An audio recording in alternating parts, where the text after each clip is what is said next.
आता आपण नागपूरमध्ये जाणार आहोत। नागपूरमधली दृश्य आपण पाहणार आहोत। गुढीपाडवा आणि हिंदू नववर्ष या निमित्तानं नागपूरमध्ये सुद्धा शोभायात्रा आणि रामरक्षा पठण कार्यक्रमाचं आयोजन करण्यात आलंय। तात्या टोपे नगर गणेश मंदिर पासून शोभायात्रेचा शुभारंभ होतो। अभिनेत्री सई ताम्हणकर या शोभायात्रेमध्ये सहभागी झाले आणि त्यानंतर लक्ष्मीनगर चौकामध्ये मुख्यमंत्री देवेंद्र फडणवीस शोभायात्रेत सहभागी होणार आहेत। त्याचबरोबर रामरक्षा पठणमध्ये सुद्धा ते सहभागी होणार असल्याचं कळतं।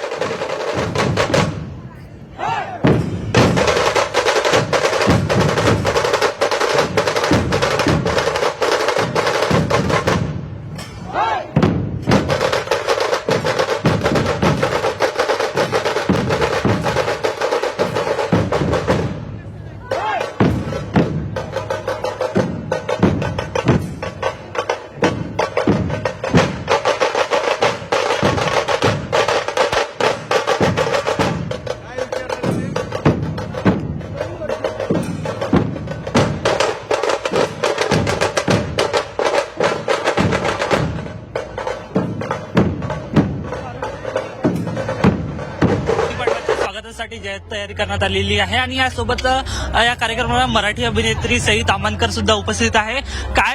सई काय सांगेल, आज मराठी नवीन वर्ष आहे, काय सांगू, तूच सांग। नवीन वर्षाच्या शुभेच्छा। हे वर्ष सुखाचं, समृद्धीचं आणि भरभराटीचं जावो सगळ्यांना। आज पहिल्यांदाच नागपुरात आलेली आहे हे कारण आज गुढीपाडवा आहे आणि आज मी इतक्या जनसमुदायाबरोबर गुढीपाडवा साजरा करते। तर अशा प्रकारे गुढीपाडवा साजरा करायची माझी पहिलीच वेळ आहे। जर आपण बघितलं तर या ठिकाणी संपूर्ण उत्साहपूर्वक नागपूरकर आता सज्ज झालेले आहेत गुढीपाडव्यासाठी। आणि आपण जर बघितलं तर नागपुरात या ठिकाणच्या दरवर्षी अशा प्रकारचे कार्यक्रम होत असतो, मात्र यंदा पहिल्यांदाच अशा पद्धतीच्या मराठी अभिनेत्री सई ताम्हणकर या ठिकाणी आलेल्या आहे। गुढीपाडवा आणि हिंदी नववर्षाच्या स्वागतासाठी नागपुरात भव्य शोभायात्रा आणि रामरक्षा पठणचा कार्यक्रम आणि धार्मिक उत्सव रंगणार आहे। तात्या टोपे नगर येथील गणेश मंदिरापासून या शोभायात्रेला उत्साह आणि प्रारंभ होणार असून पारंपरिक ढोलतासाच्या गजरात नागपूरचा हा संपूर्ण परिसर दुमदुमून निघालेला आहे आणि या शोभायात्रेत प्रसिद्ध अभिनेत्री सई ताम्हणकर आकर्षक ठरलेला आहे। आणि या उपस्थितीत पारंपरिक वेशभूषेत सजलेला अनेक नागरिक, विविध सामाजिक संघ पथक आणि ढोलतासा पथक गजरात ही शोभायात्रा अधिकच आकर्षित करणार आहे। नववर्षाच्या स्वागतासाठी आकर्षित करणार असून नववर्षाचं स्वागत संपूर्ण सहभागी होणार आहे। त्याप्रमाणे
आपण इथे दोन दृश्य पाहतोय. पहिलं दृश्य आहे डोंबिवलीमधून. डोंबिवलीमधल्या पूर्वेमधल्या गणपती मंदिराच्या समोरूनच या शोभायात्रेला सुरुवात होत असते. गणपती मंदिरातून पालखी निघते आणि या भव्य शोभायात्रेचा प्रारंभ होत असतो. तर नागपूरमधली सुद्धा आपण ही दृश्य पाहतोय. नागपूरमधली थेट दृश्य. नागपूरमध्ये आपल्याला ही वारकरी मंडळी दिसत आहेत भजन गात या ठिकाणी शोभायात्रेला प्रारंभ झालेला दिसतोय. यामध्ये कलाकार मंडळी सुद्धा सहभागी झालेली आहेत. तर डोंबिवलीमध्ये सध्या तयारी सुरू आहे. थोड्याच वेळात डोंबिवलीमधल्या शोभायात्रेला सुरुवात होणार आहे.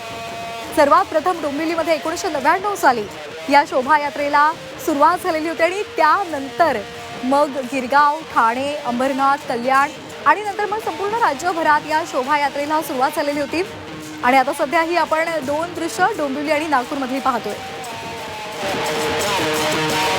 त्यासाठी आत्तापासूनच तयारीला आणि उत्साहाला सुरुवात झाल्याचं आपल्याला पाहायला मिळत आहे. दृश्य आहे गिरगावमधली आणि गिरगावमध्ये सध्या शोभायात्रेसाठीची जी तयारी आहे ती केली जाते. आपण पाहू शकतो या संपूर्ण परिसरामध्ये जे तरुण तरुणी आहेत ते दाखल व्हायला सुरुवात झालेली आहे. खरं तर आजच्या या उत्साहाचा केंद्रबिंदू किंवा एक आकर्षण म्हणजे गिरगावची शोभायात्रा. या शोभायात्रेत हजारोच्या संख्येनं जे मुलं आहेत ते दाखल होतात. त्यामुळे वेगवेगळे सामाजिक संदेश देणारे ज्या सजावटी आहेत किंवा जे देखावे आहेत ते या ठिकाणी साकारले जातात.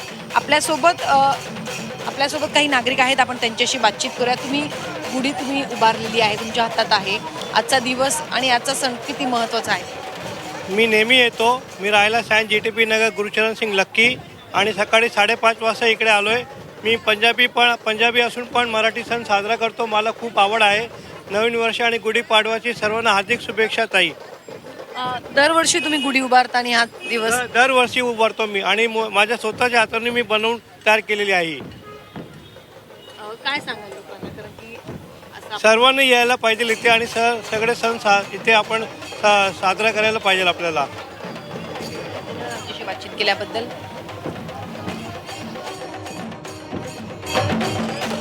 तर आपण पाहतोय गिरगाव, डोंबिवली आणि नागपूरमधली ही तीन दृश्य आपण पाहिलेली होती.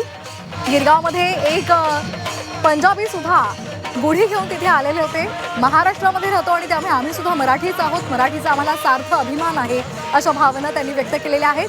तर आपण ही दृश्य पाहतोय. ढोल ताशा पथक आणि यामध्ये आपल्याला मुली सुद्धा दिसत आहेत. तरुण मंडळी आहेत. मुलं आणि मुली एकत्रपणे या ढोल ताशाच्या गजरामध्ये शोभायात्रेमध्ये सहभागी झालेले दिसत आहेत. आणि डोंबिवलीमधली ही दृश्य थेट आपण झी 24 तासवर पाहतोय. डोंबिवलीमधली ही दृश्य गणपती बाप्पाची ही पालखी निघालेली आहे आणि आता या शोभायात्रेला प्रारंभ होतोय.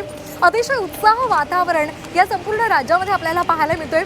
नववर्ष आहे, नवी ऊर्जा आहे, नवा हर्ष घेऊन आपण या गुढीपाडव्याच्या निमित्तानं संकल्प करत आहोत आणि या नव्या वर्षाला सामोरे जात आहोत. या नव्या वर्षामध्ये प्रत्येकाला आरोग्य लाभू देत आणि त्याचबरोबर प्रत्येकाला सुख समृद्धी मिळू देत.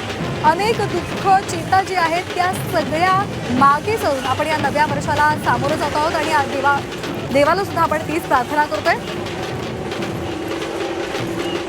आणि आता आपण थेट डोंबिवलीमध्ये जाणार आहोत. माझ्या सहकारी प्राची आपल्यासोबत जोडल्या गेलेल्या आहेत. प्राची, डोंबिवलीमध्ये आहात. गुढीपाडव्याच्या शुभेच्छा तुम्हाला. संपूर्ण वातावरण उत्साही पाहायला मिळतोय. अवघे मराठी जन उत्साहामध्ये न्हाऊन निघालेले आहेत. काय सध्या दृश्य दिसत आहेत? शोभायात्रेला सुरुवात झाली आहे का? खरंय श्वेता, सुरुवातीलाच गुढीपाडव्याच्या खूप साऱ्या शुभेच्छा झी 24 तासच्या प्रेक्षकांनाही शुभेच्छा आहेत. आता सध्या आपण डोंबिवलीमध्ये आहोत आणि डोंबिवलीमध्ये या शोभायात्रेला सुरुवात झालेली आहे. गणपती मंदिर संस्थांकडून ही मिरवणूक काढली जाते आणि बाप्पाची पालखी निघालेली आहे. मोठ्या संख्येनं डोंबिवलीकर या पालखीमध्ये सहभागी झालेले आपण पाहतोय. आता आपण ही दृश्य पाहू शकतोय. तर ही पालखी आता निघाल्याचं दिसतंय. यंदाची ही डोंबिवलीची मिरवणूक खरं तर वेगळी असणार आहे, कारण वंदे मातरमला 150 वर्ष पूर्ण झालेली आहेत आणि तीच थीम घेऊन यंदाची ही शोभायात्रा आयोजित करण्यात आलेली आहे. आणि ही पालखी आता मार्गस्थ झाल्याचं दिसतंय. अनेक जण या शोभायात्रेमध्ये, या मिरवणुकीमध्ये सहभागी झालेले आहेत. पारंपरिक वेशभूषा सगळ्यांनी केलेली आहे. तुतारी वाजवली जाते आणि बाप्पाची ही मिरवणूक निघाल्याचं सध्या आपण पाहतोय. आज दिवसभर डोंबिवलीमध्ये असाच उत्साह आपण पाहणार आहोत, असाच जल्लोष पाहणार आहोत. सगळी तरुणाई मोठ्या संख्येने या मिरवणुकांमध्ये सहभागी होणार आहे. पारंपरिक वेशभूषा असेल, लेझिम असेल, ढोल ताशांचा गजर असेल, हा सगळा आज आपल्याला या मिरवणुकांमध्ये पाहायला मिळणार आहे. अनेक सेलिब्रिटी देखील या मिरवणुकांमध्ये सहभागी होणार आहेत. राजकीय नेते असतील ते देखील या मिरवणुकांमध्ये सहभागी होताना आपल्याला दिसणार आहेत. सध्या ही मिरवणूक निघालेली आहे. आपण हे दृश्य पाहतोय. श्वेता, अगदीच, आणि सामाजिक संदेश देणारी पथकं सुद्धा यामध्ये असतात. रांगोळ्यांच्या पायघड्या घातल्या जातात आणि त्याने एकूणच उत्साही, चैतन्यमय आणि मंगलमय वातावरण पाहायला मिळते. त्याची अशीच संपूर्ण या शोभायात्रेवर आपली नजर असू देत.